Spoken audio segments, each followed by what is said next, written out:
السلام عليكم ورحمة الله وبركاته. أهلا وسهلا بكم في قناة يوميات أم رمز من غزة. إن شاء الله يا حبايب حجتكم يومكم وأيامكم مباركات بالصلاة على رسول الله عليه الصلاة والسلام. إيش اليوم يا حجة بتصورين؟ اليوم ابني الله يرضى عليه أبو فؤاد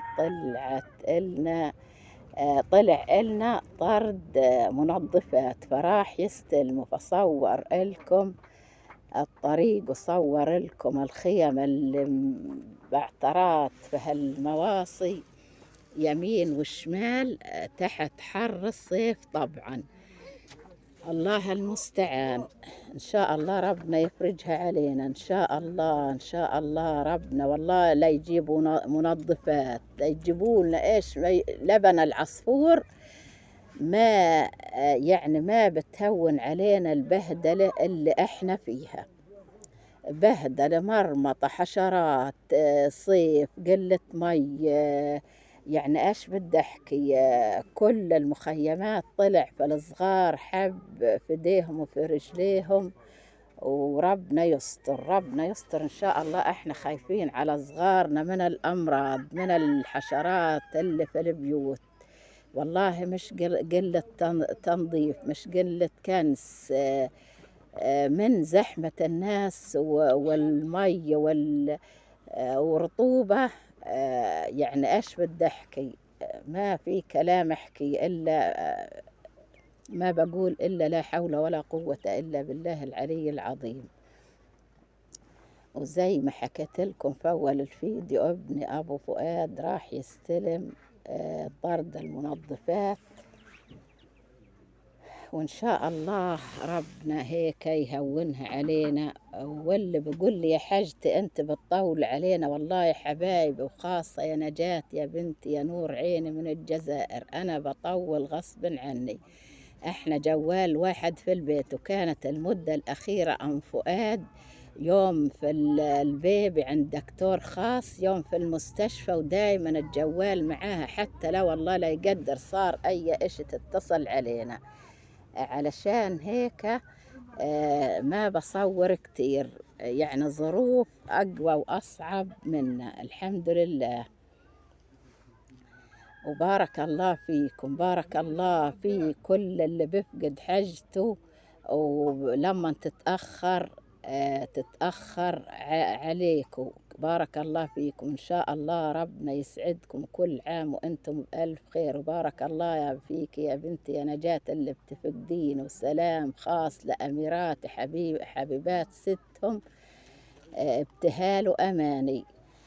وبارك الله في كل متابعين قناتي، إن شاء الله ربنا يكرمهم زي ما بفرحوا أمهم ربنا يفرحهم، وكل عام وكل متابعين قناتي وكل المسلمين بألف خير.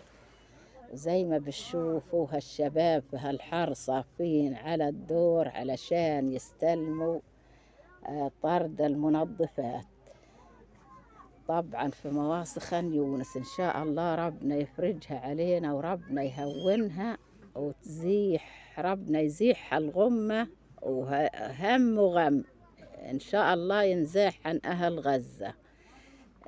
تمرمطوا كتير، تبهدلوا كتير، يعني انقلت كرمتنا الصراحة. يعني حياة بهدلة.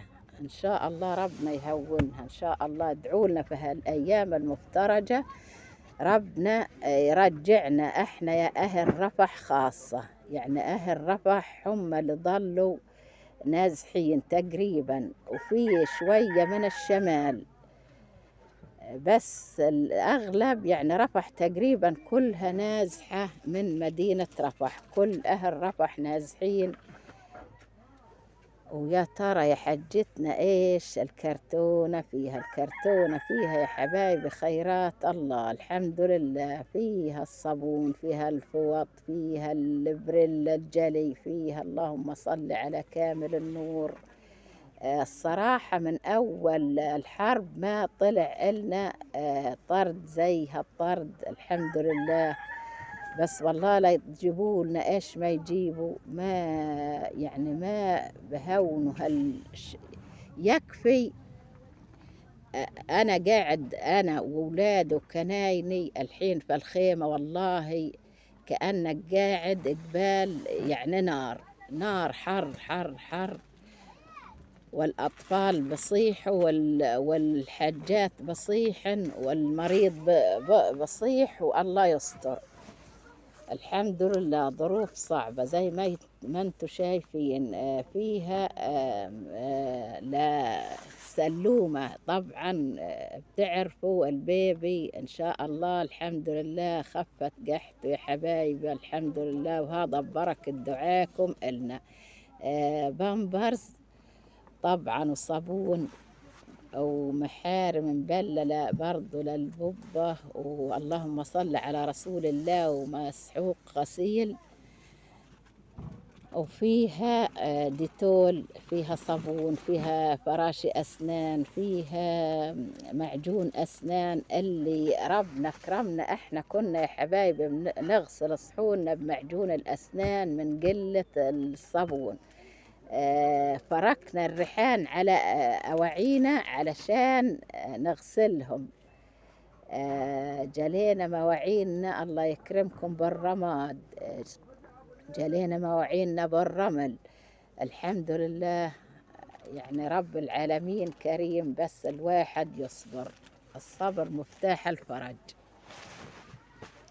صلوا على الحبيب محمد عليه الصلاة والسلام، ولا تنسوا حجتكم من كل إشي يفرحها، إن كان مشاهدات، إن كان لايكات، إن كان تعليقات. ولا تنسوا حجتكم من ميزة الشكر. إن شاء الله ربنا يكرمكم كل عام وأنتم بألف خير إن شاء الله يا رب. هيك السنة الجاية وإحنا كل المسلمين كل من شهد أن لا إله إلا الله وأن محمد رسول الله يا رب نكون على جبل عرفة إن شاء الله. إن شاء الله ربنا هيك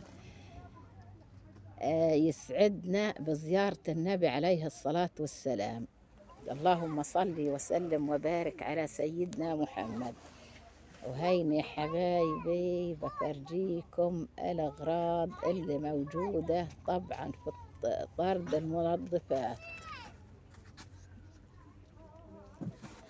الحمد لله كل الأغراض اللي فيها بنحتاجها، والله كلها بنحتاجها، إن كان مسحوق جل، إن كان مسحوق غسيل، إن كان صابون، أو فيها برضو للبيبي شامبو، فيها للكبار شامبو الحمد لله رب العالمين.